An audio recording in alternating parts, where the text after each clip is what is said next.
در آیات قرآن اطلاعاتی درباره مسائل علمی و اخباری درباره آینده و حقایقی که کسی در آن آگاهی نداشته بیان شده است.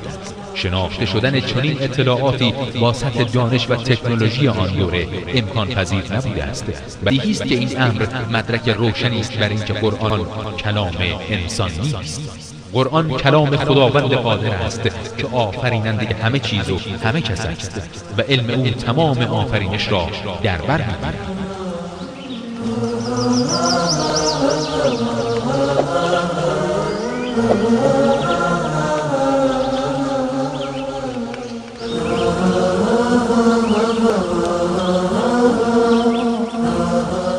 مرحبا صد مرحبا بر این کلام مستعان، صوت قرآن کرد منور تا قیامت این جهان.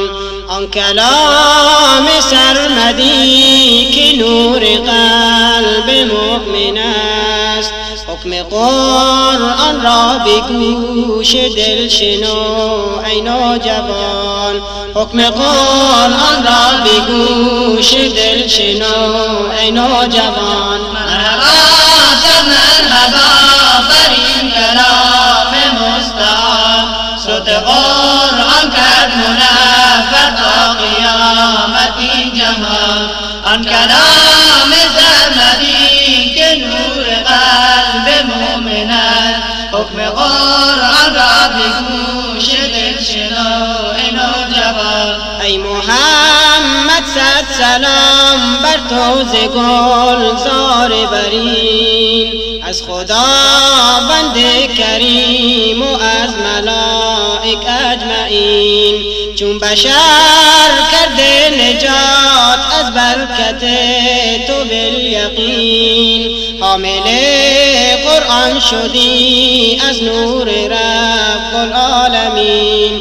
حامل قرآن شدی از نور رب العالمین. مرحبا صد مرحبا بر این کلام مستعان، صوت قرآن کرد منور تا قیامت این جهان.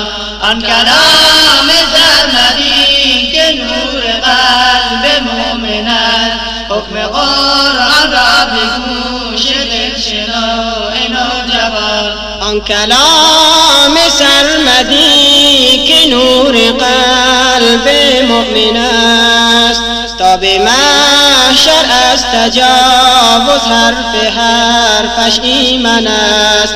وعده خلاق بی چون است به حفظ این کلام، عاشقان را نور چشم و عارفان را محسن است. عاشقان را نور چشم و عارفان را محسن است. مرحبا صد مرحبا بر این کلام مستعان، صوت قرآن کرد منور تا قیامت این جهان. آن کلام سرمدی که نور قلب مؤمن است، حکم قرآن را به گوش دل شنو ای نوجوان. اعوذ بالله من الشیطان الرجیم. بسم الله الرحمن الرحیم. وإذ قال موسى لقومه إن الله يأمركم أن تذبحوا بقرة قالوا أتتخذنا هزوا قال أعوذ بالله أن أكون من الجاهلين قالوا ادع لنا ربك يبين لنا ما هي قال إنه يقول إنها بقرة لا فارض ولا بكر عوان بين ذلك فافعلوا ما تؤمرون قالوا ادع لنا ربك يبين لنا ما لونها قال إنه يقول إنها بقرة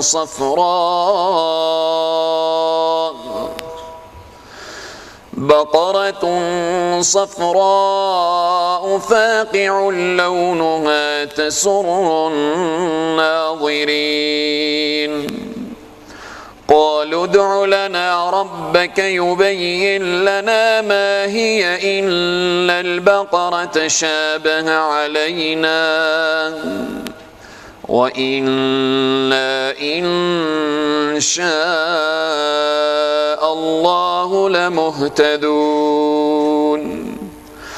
قال إنه يقول إنها بقرة لا ذلول تثير الأرض ولا تسقي الحرث مسلمة لا شية فيها قالوا الآن جئت بالحق فذبحوها وما كادوا يفعلون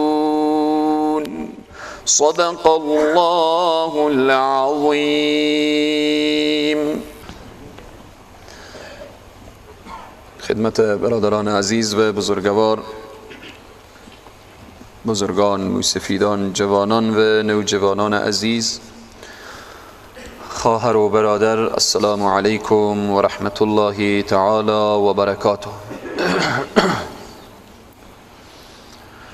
الله سبحانه و تعالی را سپاس میگوییم که باز این نعمت عظیم و بزرگ را نصیب ما و شما کرد که عبارت از جلسه قرآن عظیم الشان و نعمتهای گوناگون، روز مبارک، نماز جمعه و این لحظات و این ثانیه ها توفیق ذات اقدس الهی هست. همه باید بگوییم که هذا من فضل ربی، این از فضل پروردگار من است که الله سبحانه و تعالی نصیب گردانیده. در ادامه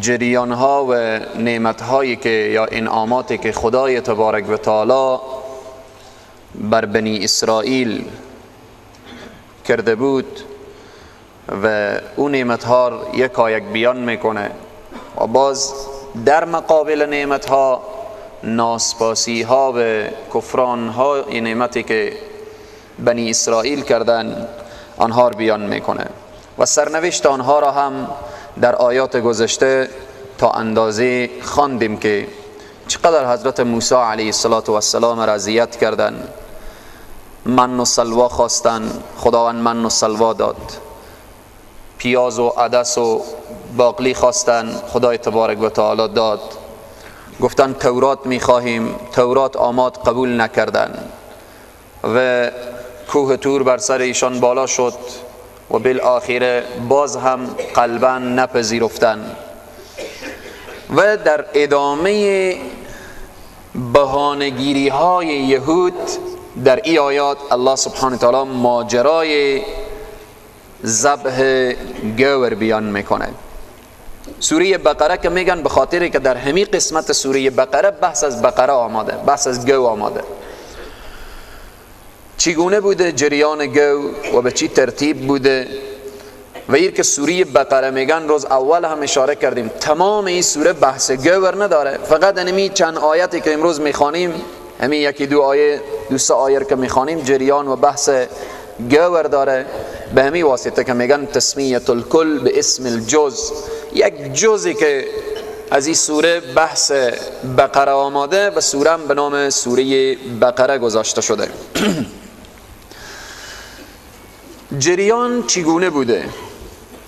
ماجرای ذبح گو به چی ترتیب بوده؟ چرا خدای تبارک و تعالی به قوم حضرت موسی میگه شما گویر ذبح کنین؟ در روایات و در تفاسیر چنین آمده که یک زن و مردی بودن به اصطلاح به سن بزرگی هم قرار گرفته بودن، پیرمرد یا پیرزنی به همین طریق سن بزرگی قرار گرفتن، خدای تبارک و تعالی برای از اینا یک طفل میده. وقتی که طفل میده، این طفل خور بسیار دوست دارن و این پدر برای قبل از اینکه برای از اینا خدای تبارک و تعالی برای این پدر مادر طفل بده، اینها گوی داشتن، گوساله داشتن، او زیاد دوست داشتن. وقتی که طفل به دنیا می آیه، خب محبت طفل در دل از اینا پیدا میشه و بالاخره طفل دوست دارن. اما پدر از دنیا میره. وقتی که از دنیا رفت، در بعضی روایات میاره میگه زن حامله بود، او پدر قطعا طفل ندید، از دنیا رفت. بعضی روایت ها میاره میگه نه طفل دید و بالاخره میگه من طفل خور به چی؟ به خدا سپردم. خیلی نکته مهمیه. و همچنین وقتی طفل به دنیا بیاید، تو مصروف جمع و جور طفل میشی. به چی؟ به گو نمیرسی، به این گوساله رسیدگی کرده نمیتونی کیر جمع کنی. گوساله رم به خدا سپردم، ایرم برو چکار کن؟ به دشت رها که هیچی برای تو آزار و اذیت نداشته باشه. چنین میشه وقتی که این مادر طفل به دنیا میاره، گوساله میبره در دشت رها میکنه، گوساله میره در جنگل بزرگ میشه. خدای تبارک و تعالی چنان از این گوساله حفاظت میکنه که شیرهای درنده هم پیش از این آماده نمیتونن. خدای تبارک و تعالی چون این به خدا سپرده بوده، مال خور به خدا بسپاریم، اولاد خور به خدا بسپاریم، اصلا تمام زندگی خور به خدا بسپاریم. خدایی که ولا یعوده حفظهما و هو العلی العظیم، تمام این کائنات در خدا حفظ میکنه، زمین و آسمان را حفظ میکنه، بالاخره همه این آسمان های بیم عظمت و بزرگی را حفظ میکنه. نمیتونه چهار قران ما و شما را حفظ کنه، نمیتونه. خلاصه نعوذ بالله من ذلک. پس حافظ حقیقی خدایه. اگر کسی از اعماق دل مال خود، دارایی خود، دوکان خود، زندگی خود اینا رو به خدا بسپره، یقینا که هیچ آسیبی به مال از او و به جان از او و به اولاد از او نمیرسه. و وقتی که این طفل بزرگ میشه، طفل به سن حالا دیگه نوجوانی رسیده، وقتی که به نوجوانی رسید، خب میره از چی؟ از همین گوی که از همین گوساله یا از همین گوی بالاخره حال دیگه اول گوسالی بود و بعدن گوی میشه دیگه بزرگ میشه، به همین طریق خبر میگیره. در دشت میبینه که هیچ کس به پیش از این پیشرفته نمیتونه، هیچ کس با این خلاصه اذیت رسانده نمیتونه. در حقیقت او گو در تحت تربیه خاص خدای تبارک و تعالی بوده، به خدا سپرده بوده. وقتی که این طفل بزرگ میشه و این مادر بچه چیزی هم ندارن، فقط تمام زندگی نانمی گو و بس تمام. در بنی اسرائیل قتل صورت میگیره، در بنی اسرائیل قتل صورت میگیره. میاین پیش حضرت موسی علیه السلام که ای موسی قاتل را پیدا کن، قاتل را پیدا کن. قاتل چگونه بود؟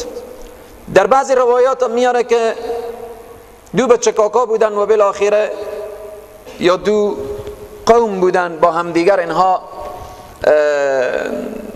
یکی با دختر ازدواج کرد که طرف مقابل هم دوستش، به خاطری که او با او دختر ازدواج کرده بود زد او کشت، یا به خاطر مال و دارایی از او زد کشت، حالا به هر طریقی که هست. وقتی که قاتل همین شخص وقتی که میکشه، وقتی که دستی هم به خون از او آلوده، از همه بیشتر فریاد میزنه که بیایم قاتل پیدا کنیم. کی کشته بچه کاکا مر؟ کی کشته قوم مر؟ خب عجیبه دیگه، خود دوست پیدا نمیشه دیگه. خود دزدی کنه، بعد از بگم دزد بگیریم، او هم فریاد زنه که های دزد بگیریم، خب یقینه که پیدا نمیشه.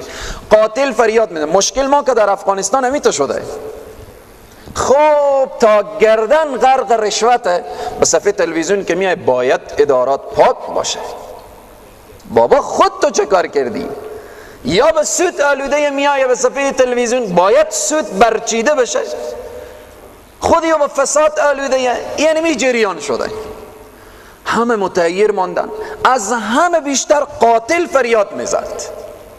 کسانی که به این مملکت ظلم میکنن، دست اینا به ظلم و به خون و به مال یتیم و به بیچاره و مستضعف اینا آلوده، بیشتر فریاد میزنن که چرا بی عدالتیه، چرا در این مملکت عدالت نیه، چرا خود چیز واضحه. دزدی کرده، حالا دیگرها فریاد میزنن که بگیرید دزدم فریاد میزنن که بگیرید دزد. خب معلومه که گرفته نمیشه. اینجا قاتل فریاد میزد، از همه بیشتر فریاد میزد، از همه بیشتر بالاخره جیغ و داد داشت، از همه بیشتر فریاد از همه می بود. بیامدن پیش حضرت موسی که تو پیغمبر خدایی، از تو خیلی معجزات دیدیم و بالاخره حالا یک خواهش دیگه هم داریم، همین قاتل پیدا کن برای ما. که می قاتل کی نه؟ حضرت موسی علیه السلام وقتی که حرف از اینا رو شنید، خدای تبارک و تعالی به حضرت موسی گفته که برای از اینا بگیم یک گوی ذبح کنیم، بعداً پارچه از گوشت گو بگیریم و بالاخره یا دنبی و یا بالاخره یک گوشتی از او به جان همی مقتول کشته شده، به جان همی مرده بزنیم، مرده زنده میشه، میگه که قاتل مکینه. این حضرت موسی علیه السلام دستور. و وقتی که اینها این حرف رو که بشنیدن، به حضرت موسی گفتن که قالو اتتخذنا هزوا، ما به تو میگیم قاتل پیدا کن، تو میگی گوی بکشیم و بالاخره ایر به جان از او بزنیم. آیا ما اتتخذنا هزوا، آیا ما را به استهزا میگیری؟ ما را مسخره میکنی؟ حضرت موسی چی میگه؟ قال اعوذ بالله ان اكون من الجاهلین، به خدا پناه میجویم که من از جمله جاهلا باشم. کسی که دین رو به استهزا بگیره، اور قرآن جاهل گفته. حضرت موسی میگه من به خدا پناه میجویم که من جاهل باشم، من کسی رو استهزا کنم، کسی رو مسخره کنم و بالاخره به کسی عیبی بگیرم. این فرمان الهیه. اینجا خلاصه کلام امی که به فرموده حضرت حافظ میگه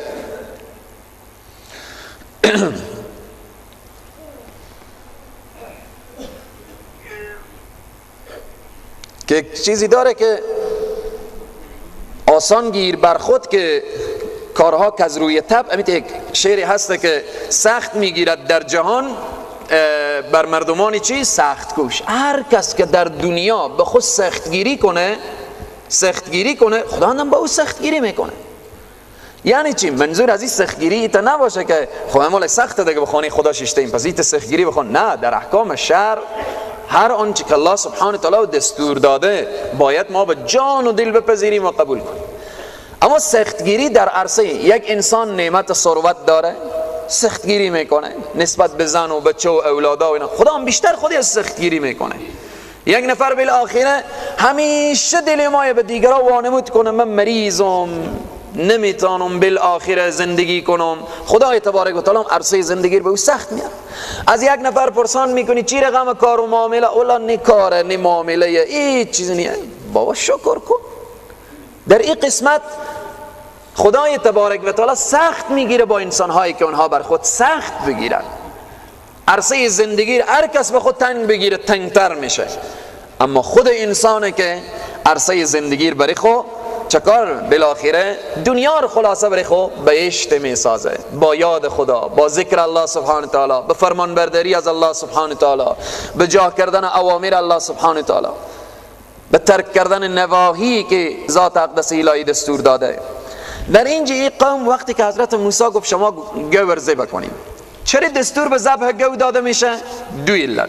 یکی ای بود که مفسرین بیان میکنن که اینها گوساله پرست بودن، گو پرست بودن، باشه که معبود از اینا ذبح بشه، چیزی که اینا عبادت میکردن به دستان خود ذبح کنن، بفهمن که هیچ چیزی نیه، این نمیتونه خالق بشه، این نمیتونه معبود بشه، این نمیتونه بالاخره لیاقت و شایستگی پرستش داشته باشه. یکی این موضوع دوم که خدای تبارک و تعالی مایه کار همین مادر بچه به اصطلاح ما و شما مایه نون از اینا رو به چی قطه بده؟ به روغن قطه بده، چون اینا خدا سپرده بودن دیگه. وقتی خدا سپرده بود انمیت جریانی میشه. اینا شروع کردن به بهانه گیری. حضرت موسی گفت گوی ذبح کنیم. اینا که قوم بهانه گیری بودن گفتن چند عمر داشته باشه. وقتی که از عمر پرسان کردن خدای تبارک و تعالی گفت نه پیر باشه نه هم جوان، بین هر دو تا، نوجوانم نباشه پیرم نباشه، با وسط هر دو تا باشه. باز گفتن ما نفهمیدیم چی رقم گوی باشه.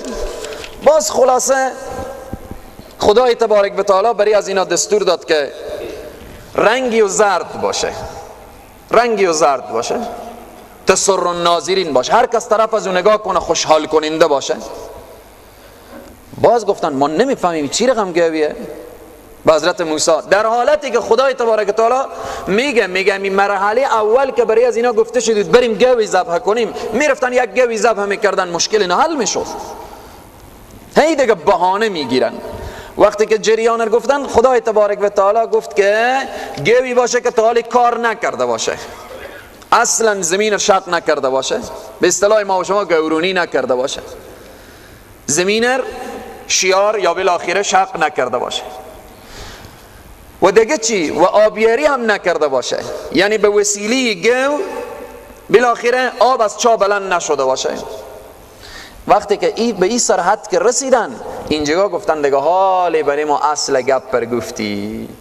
پارچه خوربالا کشیدن، گشتن و گشتن و گشتن که در یک جایی چنین گوی هست. مادر بچه پیدا کردن، بچه گفت نمیفروشم. ولی فرمان الهیه دیگه. خب چرا نمیفروشین؟ نمیفروشم گو خور. خب با چی شرط میفروشی؟ شرطی و همینه که گور که پست کردیم از داخل پست ازی گوشتار که برداشتیم به اندازه پوری گوشت باید به ما طلا بدیم، چون این که فرمان الهی بود دیگه، این که ابتلا و آزمایش خداوندی بود.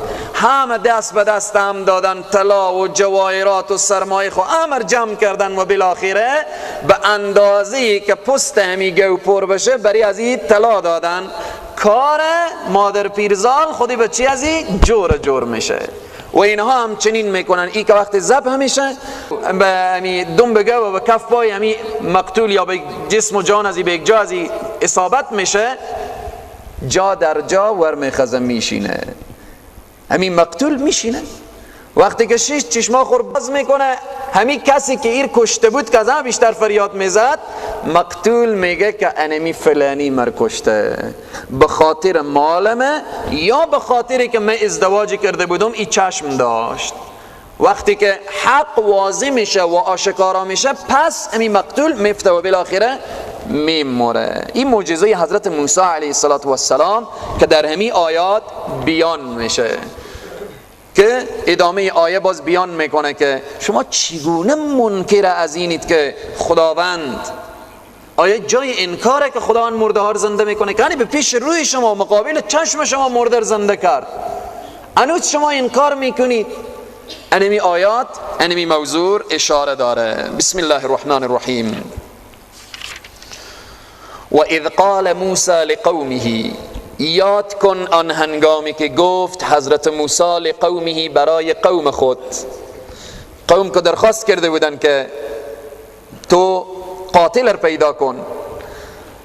حضرت موسی میگه ان الله یأمرکم، همانا خداوند امر میکنه شما را، ان تذبحوا بقره، شما ذبح کنید گوی را، گور ذبح کنیم. قالوا، گفتن اتتخذنا هزوا، آیا ای موسی ما را به استهزا میگیری، ما را مسخره میکنی؟ قال اعوذ بالله ان اكون من الجاهلین، حضرت موسی میگه پناه میجویم به خدا، ان اكون، این که باشم من، من الجاهلین، از جمله جاهل ها. خیلی سخته. بعض انسان ها بین جامعه مزاح میکنن، مسخرگی میکنن، شوخی میکنن. مزاح تحت چوکات خوبه، اما این که شنیدیم با همه بازی و بالاخره با دین و اینها بازی. بعض انسان ها فکری تیار میکنن برای علما بعضی انسان ها فکری تیار میکنن نسبت به دین، بعضی انسان ها فکری تیار میکنن نسبت به فرشتگان، بعضی انسان ها فکری تیار میکنن نعوذ بالله من ذلک نسبت به انبیا و علیهم السلام و بزرگان و اشیاء مقدس. استهزاء در این برنامه ها حضرت موسی میگه من پناه میجویم به خدا که من از جمله جاهل ها باشم. یعنی مسخرگی درباره دین، انسان جاهلیه. هر کسی که میخواد باشه که دین و چی به استهزاء بگیره به خاطر که دیگرها بخندن، یک فکری شروع میکنه بالاخره به یک عالمی، به یک ملای، به یک آخونده، بالاخره به یک کسی که بالاخره یا به دین و به اسلام و به قرآن و به اینها. پس از این آیه دانستیم هر انسانی که مزاحای بدون چوکات، مزاحایی که به دین و به اسلام و اینها ربط بگیره، به دین و اسلام و قرآن و اینها استهزا کنه، از این آیه فهمیده شد که انسان در حقیقت جاهلیه. وقتی کسی چنین دیده شد باید اولی آدم او نصیحت کنه، اگر به نصیحت نمیفهمید و اذا خاطبهم الجاهلون قالوا سلاما. قالوا چی؟ قالوا سلاما. وقتی جاهل انسان میبینه دیگه از کنار از او عبور کنه. مزاح خیلی خوبه، مزاح بالاخره شوخی بجا، مزاح رسول الله صلی الله علیه و سلم مزاح داشتن.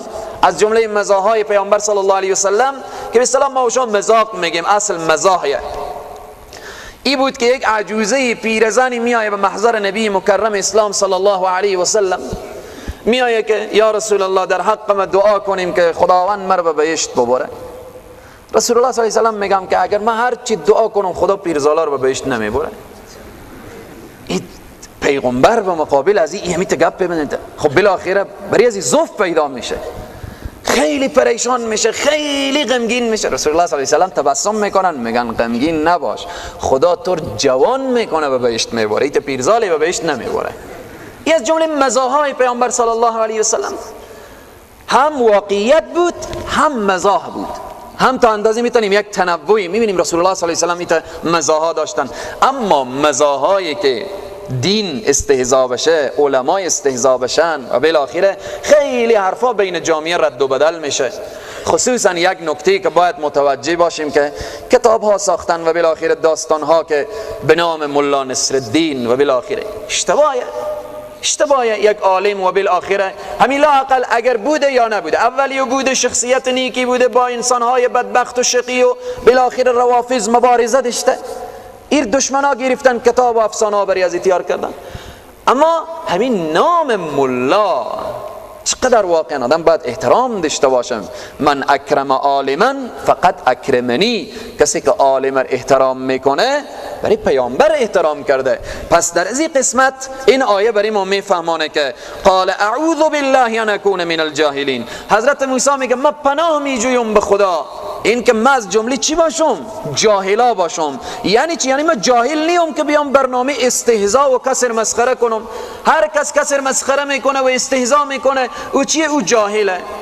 پس در این قسمت دانستیم که از مزاحهای بیجا و شوخیهای بیجا باید که خودداری بشه. قالو گفتن، پیشتر بیان کردم حالی دیگه خب برای شما واضحه.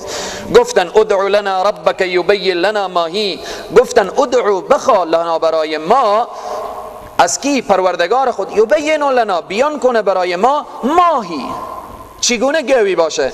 قال گفت انه یقول انها بقره، همانا یقول میگوید انها، خدای تبارک و تعالی میگوید که انها همی امتحانی که شما شدیم به همی گوی که شما درخواست میکنیم، بقرتون گویه که لا فارد ولا بکر، این نه پیره ولا بکر و نه هم خلاصه جوان، بلکه نورسیده، نو جوانه، نه پیر باشه و نه بالاخره. اوان بین ذالک، میانه هست بین ذالک، بین پیری و نوجوانی، یعنی گویه که خوب در حالت مستانگی رسیده. ففعلوا ما تؤمرون، پس به جا آرید او چیزی که امر شدید، یعنی بریم یک گوی بگیریم ذبح کنیم.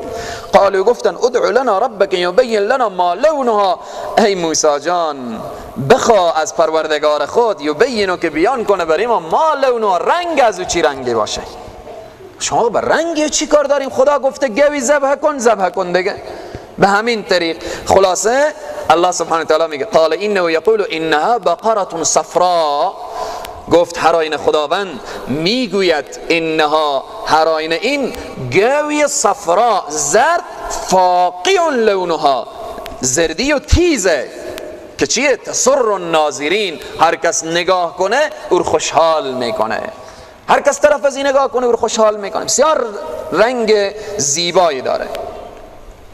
قالوا گفتن ادع لنا ربک یبین لنا ما هی، بخواه برای ما پروردگار خیش که بیان کنه برای ما هیه، ما نفهمیدیم، ان البقره تشابه علینا، ایت گوی بیخی به ما تشابه شد، مشبه شد، به تشویش شدیم، این چگونه گوی؟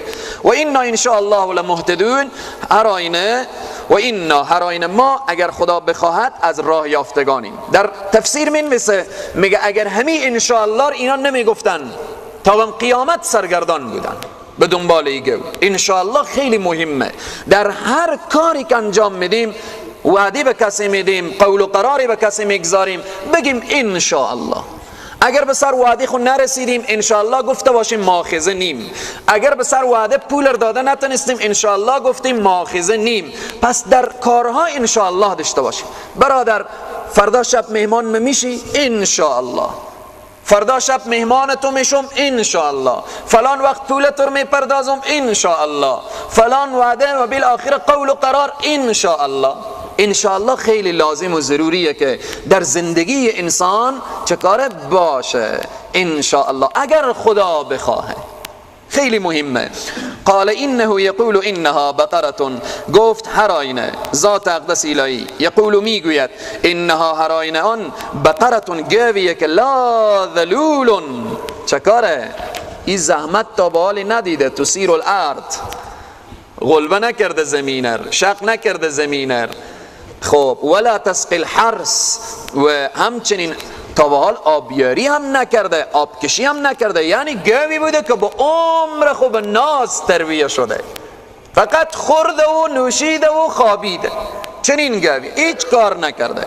مسلمتون بی عیبه، یعنی چی؟ لشیت فیها، غیر از زردی به این دیگه هیچ رنگ دیگه نیه، مطلق چیه؟ زرد، اصلا داغی در از اونیه. وقتی که این حالت رسید قالوا گفتن الان جئت بالحق، اکنون آوردی سخن راست، حال دیگه بفهمیدیم، حال دیگه بفهمیدیم، حالی که بفهمیدیم بریم بگردیم که تا نفس شما بکنه. گشتن و گشتن و گشتن تا گو این جوان و مادر پیدا کردن و به اندازه پوری پست گو طلا پرداختن و بعدن ذبح کردن. فذبحوها، پس ذبح کردن آن را. و ما کادوا یفعلون، نزدیک بود که چه کار یفعلون، این کار صورت نگیره. یعنی آنقدر برای از این سختی آمده بود، از یک طرف گردش که اینا بگردن تا این گور پیدا کردن، از یک طرف قیمت گو، چیزی نمانده بود که این کار صورت نگیره. فذبحوها و ما کادوا یفعلون. و اذ قتلتم نفسا، بازمو جریان قتل بیان میکنه. و اذ قتلتم، یاد کن هنگامی که، و اذ قتلتم، هنگامی که کشتید، نفسا، یک شخص را، فدارعتم فیها، پس نزاع کردید درباره قتل آن. والله مخرج ما کنتم تکتمون، خداوند آشکارا کننده آنچه که شما پنهان می کردید. فریاد میزد قاتل که کی کشته پسر عمومر، کدام شخص به قتل رسانده بالاخره قوم مر، می پوشید. خدای تبارک و تعالی چه کار کرد؟ چیزی که اینا پنهان میکردن واضح و آشکارا بیان کرد. فقلنا، پس گفتیم اضربوه ببعضها، بزنید آن را به پاره از گو، یک گوشتی از گو بردارید بزنید به جان مقتول و بالاخره چنین کردن و او زنده شد. و جریان گفت کذالک، همچنین یحیی الله الموتا، یحیی الله، زنده می کند خدای تبارک و تعالی مردگان را. و یریکم، نشان می دهد به شما آیاته، نشانه های خود را. لعلکم تعقلون، تا این که شما چه کار کنید؟ تعقلون، تعقل کنید، فکر کنید. شما که آخرت فراموش کردید، خدای تبارک و تعالی به این قوم بنی اسرائیل بیان میکنه که شما که آخرت فراموش کردید، پیامبران خدا را اذیت میکنید و بالاخره کمی عقل خور به کار بندازید که این مرده چگونه زنده شد. ادامه بیان میکنه ثم قست قلوبکم، با سخت شد دلهایتان، دلهای شما سخت شد من بعد ذالک، بعد از این جریان، همین لحظه ای که اینها همین در همون آن که یه حالت رو دیدن افتادن به چی؟ سبحان الله و سبحان الله و بالاخره باور، همین مجردی که یک روز دو روز فاصله گرفت، پس انمو انسان هایی که بودن همو انسان ها دلهای اینا سخت شد. فهی کالحجارتی، پس دلهای از اینا چیه؟ کالحجارتی، مثل سنگ، او اشد قسوه، یا سختر و بیشتر سختر از چیه؟ از سنگ. چری؟ و این من الحجارتی، هر آینه بعضی از سنگ ها لما یتفجر منه الانهار، چکاره؟ لحظه میشه که یتفجر و منفجر میشه منه از او الانهار، از داخل سنگ گاهی آب بیرون میشه، نهرها و بالاخره جوها جاری میشه. و این منها، و هر آینه بعضی از این سنگ ها لما یشقق، چکار میشه؟ اینها شق میشه، پارچه پارچه میشه، فیخرج منه الماء، از داخل از آب بیرون میشه. حضرت موسی آثار میزنه به سنگ، سنگ منفجر میشه، 12 چشم آب بیرون میشه.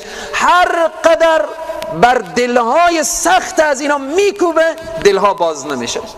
خدای تبارک و تعالی میگه این دلها از سنگم سختره، این دلها خلاصه سختر و سختر از سنگه. و این منها، هر آینه بعضی از سنگ ها لما یهبط من خشیت الله، پایین میایه و فرود میایه، میقلته من خشیت الله، از خشیت الهی. بعضی وقت کوه ها اگر متوجه شده باشیم، سنگ های عظیم و بزرگی که اگر هزارها نفر جمع بشه و بالاخره او از جای تکان بده تکان نمیخوره، اما چکار میشه؟ خشیت الهی وقتی که متوجه میشه کوه به هم میریزه. این سنگ چکاره؟ خشیت الهی بالاخره میبینه و میپذیره، اما این دلها ترس الهی هم بر دلها از اینها تأثیر نمیگذاره. و ما الله بغافل اما تعملون، نیست خدای تبارک و تعالی بی خبر از او چیزی که تعملون، شما عمل میکنید. خدا بی خبر نیه، خدا میدانه، از دلها واقفه که داخل از این دلها چی میگذره. هر کس را آدم میتونه به دنیا بازی بده، به امامی خو میتونه بازی بده، به لحیه خو میتونه بازی بده، بالاخره به زبان خو میتونه بازی بده. هر کس را انسان میتونه. پیامبر را بازی دادن، منافقین بیامدن پیامبر را بازی دادن، به قیافه خو، به زبان خو، بالاخره به اینها. اما خدا را کسی بازی دادن نمیتونه. خدای تبارک و تعالی ذاتیه که هیچ کس او را بازی دادن نمیتونه. چرا؟ به خاطر که خداوند از دلها واقفه که به دلها چی میگذره، و داخل از این دلها چیه، چی هدفه، چی برنامه، چی مرامه، چی مقصده، چی مقصوده. خدای تبارک و تعالی میدانه، از دلها واقفه. اینجا الله میگه و ما الله، نیست خداوند بی خبر از اون چیزی که شما عمل میکنید و انجام میدید. یهود صدر اسلام پیامبر را خیلی اذیت کردند، نقش قتل پیامبر اسلام ریختاندن، پیامبر را استهزا کردن، به زبان خور بالاخره تن میزدن. خدای تبارک و تعالی در این آیه اشاره میکنه، مسلمان ها رو متوجه میسازه. افتطمعون ان یؤمنوا لكم وقد كان فریق منهم یسمعون کلام الله. افتطمعون، آیا ای مسلمان ها طمع دارید؟ ای مسلمان ها شما طمع میکنیم؟ ای پیامبر طمع میکنی که اینها به تو ایمان بیارن؟ طمع میکنی که اینها بالاخره به تو مخلص بشن؟ ان یؤمنوا لکم، این که باور کنن و بالاخره ان یؤمنوا ایمان بیاورن لکم برای شما. شما ای مسلمان ها این دندان طمع بالاخره دور بندازیم از یهود، که یهود بیایه برای شما خلاصه به دین شما ایمان بیاره و برای شما خدمت کنه. قطعا. چری؟ وقد کان، در به تحقیق که بود، فریق منهم، گروهی از همین یهود، آیا آبا و اجداد همین یهود، یسمعون کلام الله، میشنیدن کلام خدا را. به کوی طور کلام پروردگار نشنیدن، اما چی درخواست کردن؟ گفتن که ما لن نؤمن، هرگز ایمان نمیاریم حتی نر الله جهرتا، تا اینکه خدا را واضح و آشکارا ببینیم. اینا ایت گستاخ مردمیان. پس شما دیگه ایت طمعی نکنید. ای مسلمان ها، آیا طمع دارید که این که ایمان بیارن برای شما در حالتی که گروهی از اینها، گروهی، بعضی یهود ایمان آوردن. عبدالله ابن سلام یک یهودی بود که حال میگیم حضرت عبدالله ابن سلام رضی الله تعالی عنه ایمان آورد. گروهی از اینها یسمعون، میشنیدن کلام پروردگار را، ثم بعد از آن یحرفونه، کلام خدا را تحریف میکردن، من بعد ما عقلوه، بعد از اینکه خوب میفهمیدن، خوب عقل اینا کار میکرد که این کلام خدایه، و هم یعلمون، حالان که خوب میدانن، خوب میفهمیدن که حضرت موسی پیامبر اولوالعزم خدایه، تورات کتاب پروردگاره، خوب میفهمیدن که رسول الله صلی الله علیه و سلم رسول آخرین، ختم مرتبت، ختم نبوت، همه اینها خوب میفهمیدن، همه اینا ولی قبول نمی کردن. و اذا لقوا الذین آمنوا، چون ملاقات میکردن با کسانی که ایمان آوردن، قالوا، میگفتن آمنا. بیشتر منافقین از یهودی ها بودن، یهودی ها بیشتر منافق شده بودن، چون به خاطر که زمین و مزرعه و کشت و کار و اینها داشتن، میگفتن اگر ایمان نیاریم این دنیای ما از دست میره، اگر ایمان بیاریم و خلاصه نعوذ بالله من ذلک چگونه بریم شاگرد محمد رسول الله صلی الله علیه و سلم بشیم. اینجی و اذا لقوا الذین، چون وقتی که ملاقات کنن با کسانی که ایمان آوردن، قالوا آمنا، میگن ما ایمان آوردیم. و اذا خلا بعضهم، هنگامی که تنها شون، الی بعض، به سوی بعضی دیگر، قالوا، چی میگن؟ اتحدثونهم بما فتح الله، چرا سخن میگویید و خبر میدهید ایشان را به او چیزی که ظاهر کرده خدای تبارک و تعالی علیکم بر شما. یهودی ها چون وصف رسول الله صلی الله علیه و سلم در تورات دیده بودن، می آمدن با مسلمان ها که ملاقات میکردن، روبرو میشدن، میششتن، چون با هم دیگر کار و معامله و دکان و اینها داشتن دیگه، کنار هم دیگر قرار داشتن، میششتن، قصه میکردن که ها ما دیشب تورات که خواندیم، وصف رسول الله در تورات دیدیم که چگونه شمائل دارن، چگونه چشم زیبایی دارن، همه نشانین را خواندیم که همین شخص پیامبره. ایر برای مسلمان ها بیان میکردن. وقتی که بزرگان اینا خبر میشدن، اینا رو باز منت میکردن، اینا رو تهدید میکردن و بالاخره که شما چرا میریم این مسائل رو بیان میکنیم؟ وقتی شما این مسائل رو بیان کنیم، لیحاجوکم بهی، چه کار میشه؟ تا مناظره کنن با شما به وسیله این حرفایی که میگیم عند ربکم، به نزد پروردگار شما. یهود چقدر ساده بودن، میخواستن خدا رو بازی بدن، میگفتن شما نریم این حرفا نگیم که مسلمان ها به روز قیامت به نزد پروردگار خود اینها به سر شما شاهد میشن. آیا فکر نمی کنید؟ چرا فکر نمی کنید که اولا یعلمون ان الله یعلم، آیا نمیدانند که همانا خداوند میداند ما یسرون و ما یعلنون، او چیزی که پنهان میکنن و او چیزی که آشکارا میکنن. شما که اوصاف رسول الله پنهان میکنید، شما که وصف رسول الله پنهان میکنید، الله سبحانه تعالی میدانه. شما چی بگویید چی نگویید، الله سبحانه تعالی میدانه. و منهم، بعضی از ایشان، بعضی از این یهود، امیون، ناخوانا بودن، امی بودن، بی سواد بودن، لا یعلمون الکتاب، کتاب را نمیدانستن، الا امانی، مگر آرزوهای دروغی که برای از اینا گفته شده بود، و اینهم، و نیستن ایشان، الا یظنون، مگر که گمان میکردن. عوام اینا چی خبر داره؟ عوام اینا فقط شنیده بود از زبان ملاها و علماینا که چی تبلیغ کرده بودن که بهشت مال یهوده، جنت مال یهوده، بالاخره تمام انسان ها به خاطر یهود خلق شده. عوام اینها رو قبول کرده بود. مشکل عمده هر جامعه که گمراه میشه، علمای او جامعه او انسان ها رو به گمراهی میکشانند. خدای تبارک و تعالی نجات بده، خداوند نجات بده. عوام چی گناه داره؟ عوام یک مسئولیت داره که باید از عقل خود کار بگیره. عوام باید از این نعمت خداوندی عقل کار بگیره که آیا همین شخص که همین چیز رو میگه راست نیه، بالاخره باید تحقیق بشه. خیلی از فرق اسلامی امروز که وقت ما و شما فریاد میزنیم و بالاخره میگیم که فلانی ها اهل بدعتن و فلانی ها فلان مشکل دارن، باور کنید عوام اینا مشکل نداره، علمای اینا اونها رو گمراه کرده. بغض ابوبکر و عمر در سینه عوام علمای اینا جا داده. او ساده بیچاره چی خبر داره؟ او چی شناخته که ابوبکر کینه، عمر کینه، عثمان کینه، علی کینه، حسن کینه، حسین کینه رضوان الله علیهم اجمعین؟ او چی فهمیده؟ همیشه به گوش از تبلیغ شده نعوذ بالله من ذالک. بی افتی عایشه صدیقه به گوش از او خوانده شده. او عوام بیچاره بدبخت و شقی هم فریب خورده. مشکل به سر علمایه. همان که میگن هر چیز که بگندت بزنن نمکش، وای به آن دم که بگندت نمک. هر چیزی خراب بشه نمک میزنن، اگر نمک خراب بشه اور چی؟ شکر بزنن؟ چی بزنن؟ اگر عالم خراب شد جامعه خراب میکنه. هیچ وقت شما ایر در دل نداشته باشیم. من همیشه میگم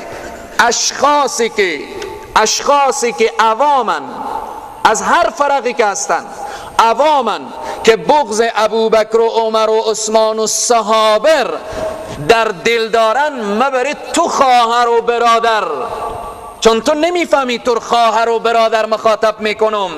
در سینه تو او عالم نمای تو بغض ابوبکر و عمر در سینه تو جا داده. کمی تحقیق کن، کمی مطالعه کن که الحمدلله امروز میبینیم خیلی بیداری خوبی بین همه امت اسلام پیدا شده.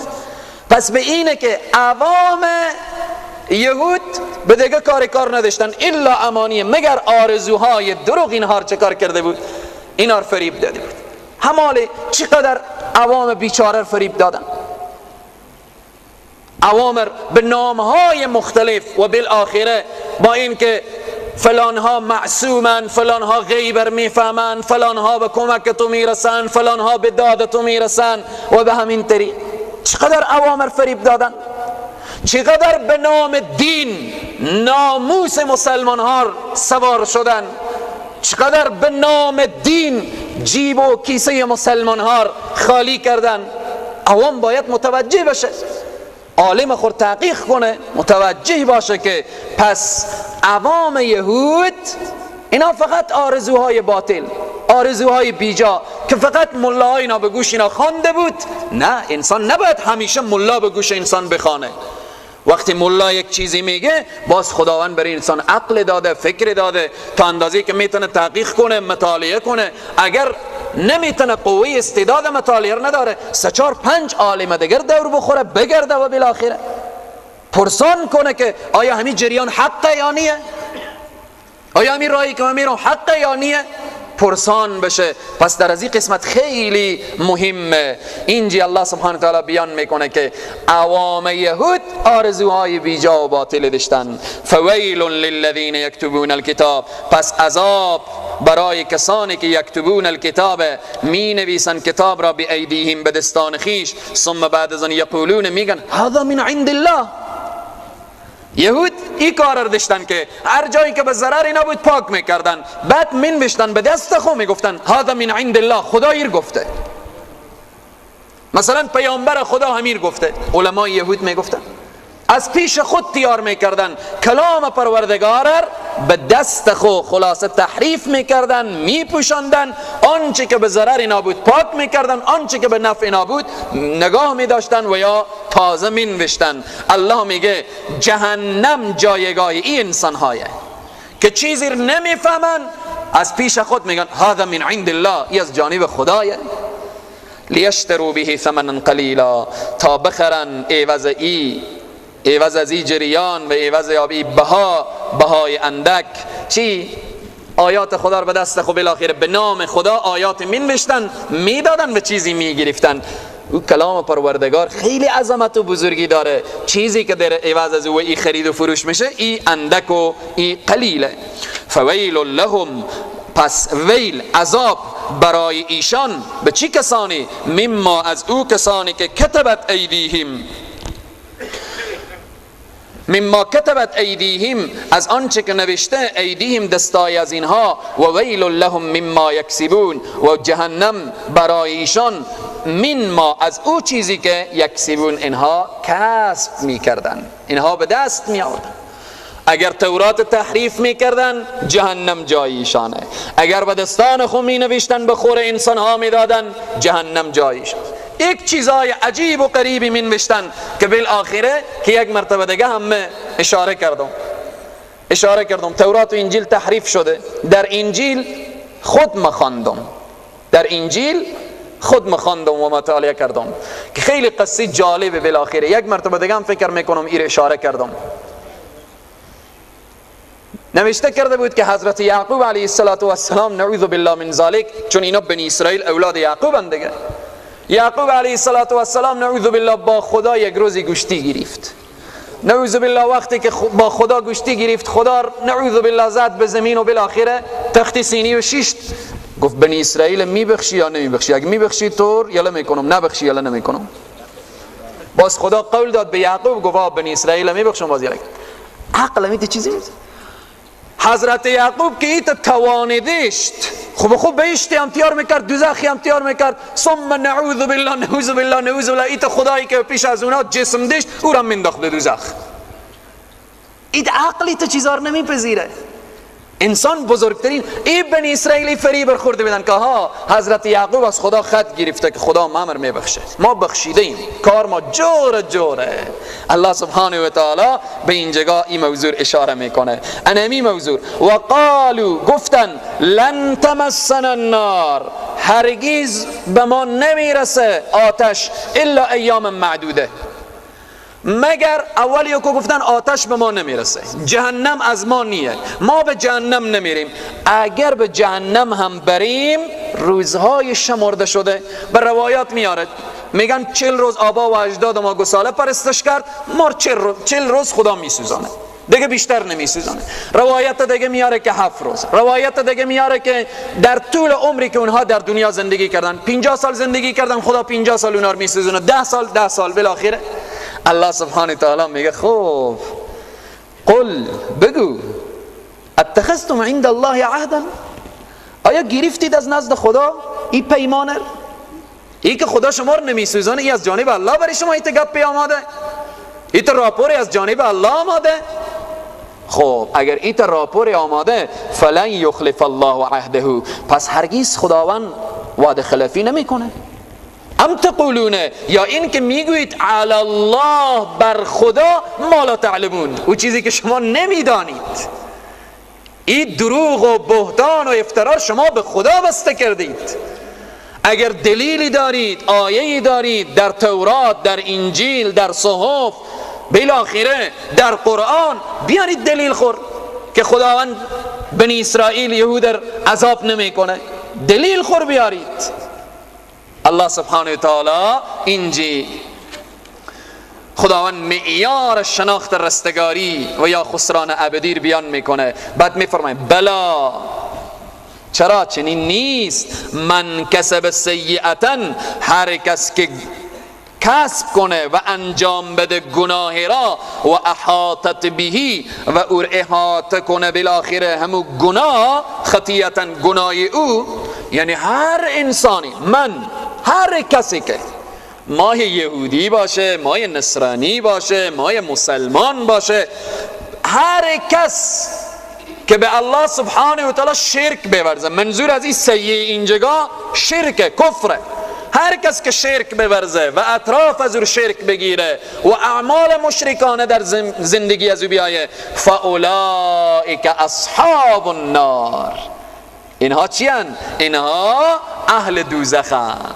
الله سبحانه تعالی خوب جواب میده، با مشت کوبنده خوب بر دهن از اینا میزنه که ای پیغمبر زاده ها، خوب فریب داده شما شیطان، شما دیگه بالاخره بر گردنهای شما شیطان نشسته و شما را سواری میکنه و به هر طرفی که لجامر بر دهن شما انداخته و میکشانه شما میره. چنین نیه، هر کس که برنامه شرک و کفر به اطراف از بیایه، فاولئک اصحاب النار، ای اهل دوزخه، هم فیها خالدون، ایشان در چی؟ در جهنم برای همیش میمانه. برای چی؟ برای همیش. اما برعکس والذین آمنو، کسانی که ایمان آوردن و عمل صالح انجام دادن، خوشا به حال تو مسلمان کسانی که ایمان آوردن و عمل صالح انجام دادن، اینها کجاین؟ اولئک اصحاب الجنه، اینها اهل بهشتن، اینها یاران بهشتن، بهشت برای از اینها آماده شده. عبدالله ابن سلام یهودی بود، چه کار کرد؟ ایمان آورد، عمل صالح انجام داد، خدای تبارک و تعالی بهشت برای از او آماده کرد. کعب ابن اشرف یهودی از دنیا یهودی رفت، با او اعمال شرکانه رفت، اولئک اصحاب النار. ببینیم کعب ابن اشرف هم یهودیه، عبدالله ابن سلام هم یهودی بوده. عبدالله ابن سلام مسیر خور مشخص واضح و روشن بیان میکنه، میگه لا اله الا الله محمد رسول الله. یک نکته اینجا اشاره میکنیم، باز بعداً ادامه آیات رو میخوانیم. حکم اهل کتاب و اهل کبائر چیه؟ حالا یهودی هایی که از دنیا میرن، مسیحی هایی که از دنیا میرن در حالت یهودیت، در حالت مسیحیت، آیا اینها آخر از جهنم نجات پیدا میکنن یا نخیر؟ کدام یک؟ اهل کبائر، امت محمد رسول الله صلی الله علیه وسلم، کسانی که به گناه کبیره مبتلا شدن و توبه نکردن، اینها چه کار میشه؟ وضعیت از اینا، وضعیت از اینا چگونه هست؟ واضح و مسلمه، واضح و روشنه، در آیات زیادی در قرآن عظیم الشان داریم. و من یبتغی غیر الاسلام دینا، دین اسلام که آمد، کسی که غیر از دین اسلام دیگه دینی قبول کنه فلن یقبل، و من یبتغی غیر الاسلام دینا فلن یقبل الله یا یقبل الله، هرگز الله سبحانه و تعالی از این قبول نمیکنه. خدای تبارک و تعالی از این اعمال از این نمیپذیره. و من یبتغی غیر الاسلام دینا، یعنی کسی که مسیحیه، کسی که یهودیه، هر دینی که هست غیر از اسلام که نمیپذیره و قبول نمیکنه، نماز از او، روزه از او، بالاخره عبادات از او، صدقه از او، کمک از او، هیچ فایده به صحرای محشر برای از او نداره. آیه دیگه میفرمایه ان الدین عند الله الاسلام، دین به نزد خدا دین اسلامه، نص سری قرآن. غیر از اسلام هر کس دیگه هر دینی الان قبول داشته باشه از او پذیرفته نمیشه، چون همه خوبی هایی که در یهودیت بوده در اسلام هست، همه زیبایی هایی که در مسیحیت بوده که حضرت موسی و حضرت عیسی آورده بودن، همه در دین اسلام هست. دین اسلام دین کامله، دین ناقص نیه. هر کس هر مشکلی که داره به دین مراجعه کنه، دین مشکل از اون خلاصه چه کار میکنه؟ پاسخگوی تمام سوالها و تمام بالاخره مشکلات دین اسلامه. آیه دیگه میفرمایه و قل للذین اوتوا